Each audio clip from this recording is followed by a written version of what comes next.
Who will succeed Ayatollah Ali Khamenei? It's one of the biggest questions in global politics today, a question that will shape the future of Iran and the entire Middle East. For over 3 decades, Khamenei has been the supreme leader of the Islamic Republic, holding ultimate authority over the country's politics, military, and judiciary. But at 85 years old, discussions about his succession are no longer just whispers. They are a central focus for both insiders in Tehran and observers around the world. The process is secretive, the stakes are incredibly high, and the outcome is far from certain. Today, we're diving deep into the complex world of Iranian politics to explore the potential candidates, the power players, and what the transition might mean for Iran's future. Who are the men vying for this powerful position? How will the next leader be chosen? And what could this change mean for everything from Iran's nuclear program to its relationship with the rest of the world? Let's unpack this complex puzzle. First, it's crucial to understand how the supreme leader is chosen. Officially, the decision rests with a body called the Assembly of Experts. This is an 88-member council of Islamic jurists who are elected by the public every 8 years. In theory, they are responsible for supervising, and if necessary, even dismissing the supreme leader.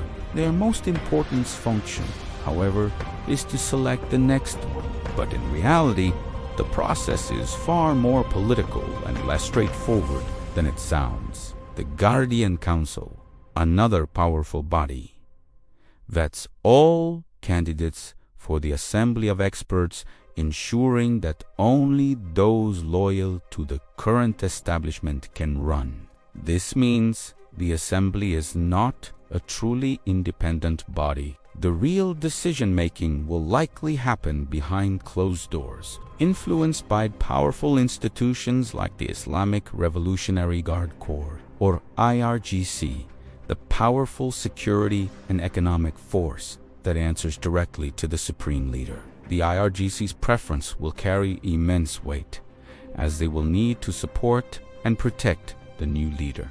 So, while the Assembly of Experts will make the official announcement, the real choice will be a product of consensus building and power brokering among Iran's elite factions. Now, let's look at the leading contenders. The most talked about name for years has been Mojtaba Khamenei, the second son of the current supreme leader. Now in his mid-50s, Mojtaba is a cleric who has quietly built a powerful network within the intelligence services, the IRGC, and his father's office. He isn't a public figure. He rarely speaks in public and holds no official government title, but his influence is widely acknowledged to be immense. He is seen as a key advisor to his father and has been involved in managing significant political and security files. His supporters see him as a natural successor, ensuring continuity and stability. However, the idea of a hereditary succession is highly controversial in Iran.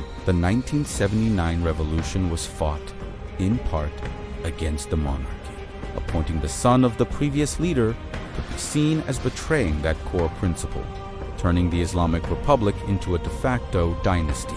This is a major obstacle for Mojtaba, and his father has even publicly spoken against hereditary rule, though some interpret this as a way to manage public perception. Another prominent candidate is Ibrahim Raisi, the current president of Iran. Before his election in 2021, Raisi served as the head of the judiciary, a position that gave him significant power and visibility. He is a hardline cleric with deep ties to the security establishment and is seen as a loyal follower of Ayatollah Khamenei. His presidency has further solidified his position within the state. As president, he has a public platform and executive experience that Mojtaba lacks. He is also a member of the Assembly of Experts, the very body that will choose the next leader. Raisi's conservative credentials and his proven loyalty make him a strong candidate. However, he also carries significant baggage. He is associated with the massed executions of political prisoners in 1988, which makes him a deeply polarizing figure both at home and abroad. Furthermore, his presidency has been marked by severe economic challenges and widespread public discontent, which could weaken his standing when the time for succession comes. His popularity is questionable, and some believe he was elevated to the presidency to clear the path for Mojtaba not to become the supreme leader himself. Beyond these two fruittuners, there are other, albeit less likely, possibilities. One name that sometimes comes up is Alireza Arafi. He is a relatively younger cleric and a member of the Guardian Council and the Assembly of Experts. He is considered a respected scholar in the seminaries of Qom, the religious heartland of Iran.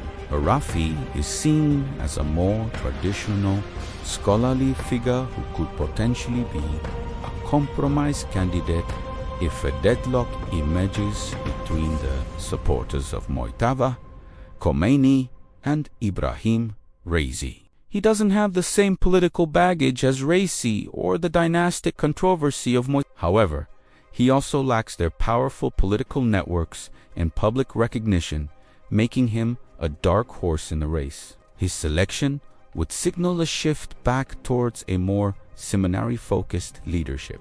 But whether he has the political muscle to navigate Iran's complex power structures is a big question. So what does this all mean for Iran's future? The choice of the next supreme leader will have profound implications. A leader like Mojtaba Khamenei or Ibrahim Raisi would likely signal a continuation or even an intensification of Iran's current path. This means a hardline stance in foreign policy, continued confrontation with the United States and Israel, and a tight grip on domestic dissent.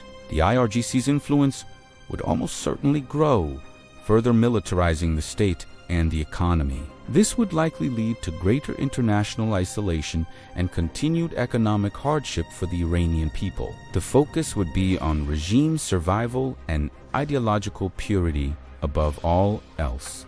This path of continuity is what many observers expect, as the system is designed to perpetuate itself and resist fundamental change. The powerful networks built by Ayatollah Khamenei over decades are geared towards ensuring that his successor will protect his legacy and the interests of the ruling elite. But what if a different path is chosen? Could a compromise candidate like Arafi or another unforeseen figure emerge? While less likely, it's not impossible.